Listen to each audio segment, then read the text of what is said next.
1-star reviews on Yelp are insane.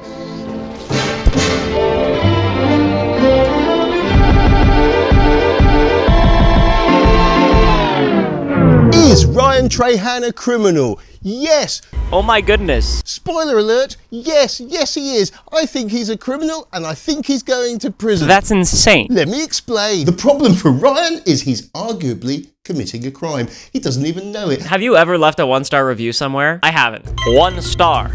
1 star. 1 star. 1 star. 1 star. 1 star. 1 star. 1 star. 1 star. 1 star. On Thursday, the Online Safety Bill became law. It's now the Online Safety Act. The internet has been making a lot of noise about this because the act is insane. Sorry, Ryan, but you are going down. How is this even real? Everybody is rightly worried about encryption, free speech, and online privacy. But I'm a criminal solicitor, and this act has me worried for completely different reasons. When a new act comes along, I'm looking for the crimes. Here's my real worry. Section 156 of the Online Safety Act creates a new offence of false communication. Basically, sending a message that you know to be false and physically or psychologically harmful is now a crime. This is madness. This is nuts. This is Sparta! Ryan Trahan is a wonderful American YouTuber, a rare talent. A month ago, he posts a video, a really good video. What he does is he trawls through the review site Yelp and finds the worst reviewed restaurants in America. And then he goes to the restaurants and he has a meal. It's crazy. My only rule for this challenge is I have to leave a 5-star review at every restaurant, but I can't lie. It's brilliant. I love it. YouTube loves it. It's such a huge hit. He immediately makes a follow-up doing exactly the same thing with 1-star hotel reviews. It's funny and clever and uplifting. I don't know, it makes me feel fun.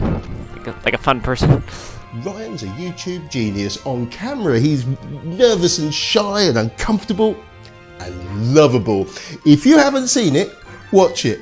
Just great stuff. The problem for Ryan is that he's arguably committing a crime. He doesn't even know it. Which is crazy. Under the new act, you can leave a positive restaurant review. That's not a problem. But sending a message you know to be false and psychologically harmful is now a crime. It's illegal, and the maximum sentence is a year in prison. That all sounded really awful. I'm sorry, Ryan, but you're going down. What? Don't believe me? Let's break it down. Under this act, is posting a YouTube video the same as sending a message? Oh yes, section 159 makes that very clear. Sending a message means transmitting, publishing electronically or orally or in a letter. It includes repeating, forwarding, even creating hyperlinks. I think that made sense. I think I'm terrified. A YouTube video under this act is a message. Ryan, remember, didn't write any of the negative reviews. Ryan's problem is that he repeats the negative reviews. Does Ryan know the message is false? Well, that's not hard. In his video, Ryan reads out 1-star Yelp reviews and then visits the restaurants and leaves a 5-star review. The whole big point of his video is to show that these 1-star reviews are balderdash. Ryan knows the negative reviews are false. Let's look at an example. In the video, he reads out a review on Yelp by Olivia S. It's about a restaurant in Miami called Ocean's 10. This is the next restaurant I'm going to. It literally has the lowest reviews I've ever seen.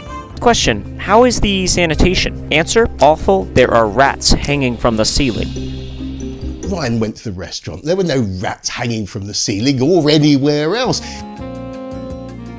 No rats hanging from the ceiling? It's actually quite nice. He left a 5-star review. And with that, I'm ready to leave my review. Challenge accepted, challenge completed. Well done, Ryan. But Ryan knows that what Alicia S. wrote is false. So, Ryan is sending a message he knows to be false. Under section 156, the message has to be intended to also cause psychological harm. I have no idea what psychological harm means. No one does. It's not defined in the Act. How would you prove it? How would you disprove it? But I think you could easily argue that if you run Ocean 10 in Miami, or you work there, or you eat there regularly, or you're an investor, being told there are rats hanging from the ceiling is probably going to cause you serious psychological harm. So Ryan is guilty. And now I've repeated it, so I'm guilty too. I'm a solicitor. I can't advise you to commit an offence. My advice to you is very simple. Don't watch this video, don't like it, don't subscribe to it, and don't, whatever you do, leave a comment. You're doing a great job. If you don't agree with me on psychological harm, I'm not going to bother arguing it out because it's irrelevant. You see, section 158 says serious harm includes financial loss. You don't go to a restaurant that's got rats hanging from the ceiling. You just don't. Negative reviews for a restaurant cause financial loss. They just do. To be fair, section 158 says the message has to threaten serious financial loss. Serious? Is there any other kind of financial loss? This Act, and I've only been looking at a few clauses, this Act is really very badly worded. Ryan Trahan is an American. A British law can't apply to him, can it? Can it? Under section 92 and 161, this bill applies worldwide. The European Union just passed the Online Privacy Act, and I think this is Brexit Britain sticking two fingers up at the EU. Rosie's review is basically a haiku. Look, I don't think Ryan Trahan is really going to get arrested for this. I am being somewhat disingenuous. Disingenuous is a word I learnt just today. But my point is the courts, the police and solicitors like me have to follow whatever the legislation actually says. We can't just say, oh, they didn't mean that. We follow the letter of the law literally. Howdy, I'm scared. This bill is designed to protect children on the internet. That's a noble ambition and I support it. But this bill is really badly drafted. Whoever drafted this nonsense had their head stuck in a bucket of jelly. It's a wibbly wobbly worded act. I actually feel so bad. It's a big act too. 300 pages, 200 clauses. It's complex. It cuts across and amends other acts. No one really understands it. Now look, I'm magnifying the issue, of course I am. The Crown Prosecution Service are basically lovely. In my experience, they always are. They're not going to charge Ryan Trahan with an idiotic offence. The CPS are normally sensible and smart. But that's no safeguard. Badly written laws that rely on sensible, smart people doing the right thing are still bad laws. Enacting legislation and saying you're not going to use it is not reassuring. There is nothing in law to stop an overzealous policeman or Home Secretary from enforcing this baloney. This Act, like it or not, is law. Over the next few months, and maybe even years, the regulator, Ofcom, government, lawyers like me, the press, big tech and the courts are going to be arguing out what the words in this actual act actually all mean.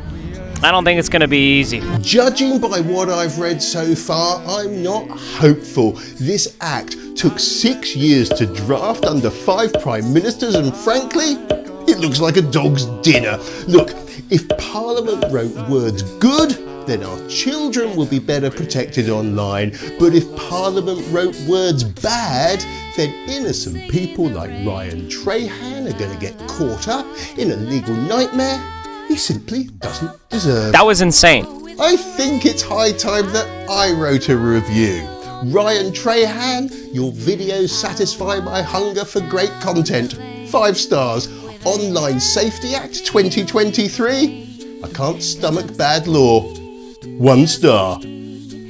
Why am I so awkward? I look so awkward. And cut. That's a wrap, people. That's a wrap. So if I don't take that, you can't get